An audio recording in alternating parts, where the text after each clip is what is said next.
ابھی ریسنٹ ایک video viral ہو رہی ہے جس میں دیکھا جا سکتا ہے کہ سیریا کے شہر الرقا میں جو دریائے فرات کے کنارے پر واقع ہے وہاں لوگوں نے سونا دریافت کرنا شروع کر دیا ہے۔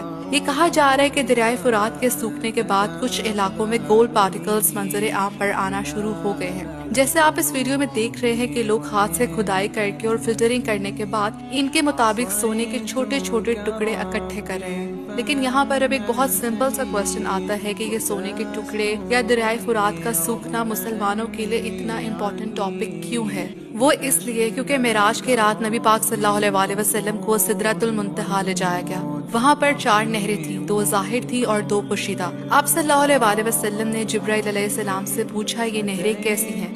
تو جبرائیل علیہ السلام نے کہا جو 2 پوشیدہ ہیں وہ جنت کی نہریں ہیں اور جو 2 نہریں ظاہر ہیں وہ نیل اور فرات ہیں۔ دریائے فرات سدرۃ المنتہا سے جاری ہوتا ہے اور اس دریائے فرات کا ذکر احادیث میں آیا ہے کہ قیامت کی نشانیوں میں سے ایک نشانی دریائے فرات کا سوکھنا ہے اور سونے کے ذخائر کا ظاہر ہونا ہے۔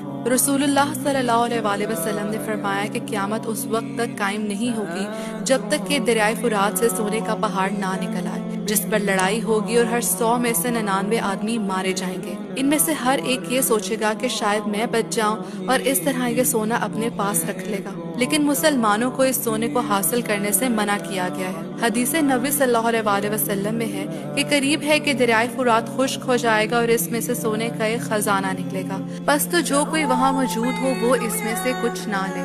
اس ویڈیو کے وائرل ہونے کے بعد کچھ رپورٹس میں یہ بھی کلیم کیا جا رہا ہے کہ حال ہی میں دریافت ہونے والا منرل پائرائٹ ہے، جو کہ فولز گولڈ یعنی جعلی سونے کے نام سے بھی جانا جاتا ہے۔ وہ اس لیے کیونکہ یہ چمکدار دھات جیسا اور زرد رنگ کا ہوتا ہے، اور پائرائٹ اور گولڈ اکثر ایک ہی جیولوجیکل حالات میں بنتے ہیں، اس لیے کبھی کبھی پائرائٹ اصل سونے کے ڈپازٹ کے قریب مل جاتا ہے۔ جب جیولوجسٹ کسی پتھر یا دریا کی مٹی میں زیادہ پائرائٹ دیکھتے ہیں تو یہ اس بات کی نشانی ہو سکتی ہے کہ سونے کے ذخائر قریب ہی ہو سکتے ہیں، کیونکہ جیسے میں نے بتایا کہ وہی جیولوجیکل پروسیس جو پائرائٹ بناتا ہے وہ سونا گولڈ بھی بنا سکتا ہے، اور اگر پائرائٹ سامنے آ گیا ہے تو اس کا مطلب ہو سکتا ہے کہ اصل گولڈ قریب ہی ہے۔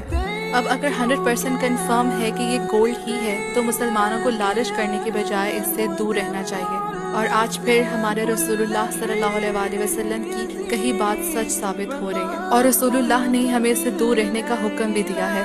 تو یہ لالچ کا وقت نہیں ہے، یہ سوچنے، توبہ کرنے اور اللہ کی طرف رجوع کرنے کا وقت ہے۔ یہ نشانیاں آخرت کی حقیقت اور قیامت کے قریب ہونے کی یاد دہانی ہے۔ تو اللہ مجھے اور آپ سب کو اللہ کے عذاب سے بچائے اور ہدایت کی راہ پر رکھے۔